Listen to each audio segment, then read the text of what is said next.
তিতকতা যদিও জিভে লাগে, তবুও রোগের মূল উপশম হয় কিন্তু সেই তিতেই। আজকে পঞ্চতিক্ত ঘন বটিকা সম্পর্কে একটু জানব। পঞ্চতিক্ত হলো একটি আয়ুর্বেদিক পরিভাষা, যার অর্থ 5টি তিক্ত ভেষজ। এরা হলো নিম, গুড়চি, বাসক, পটল পাতা এবং কণ্টিকারি। এই 5টি তিক্ত ভেষজের কাথকে এখন আমরা ঘনসার বানাচ্ছি এবং এটা থেকেই তৈরি করব ঘন বটিকা। এটি শরীরের ভেতরকার টক্সিন দূর করে বিশুদ্ধ করে।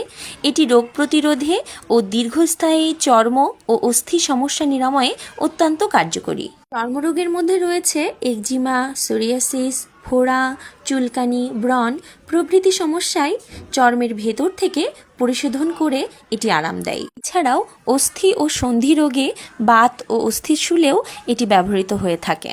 পঞ্চতিক্ত সাধারণত কাথ, ঘৃত, লেহ বা ট্যাবলেট আকারে ব্যবহৃত হয়।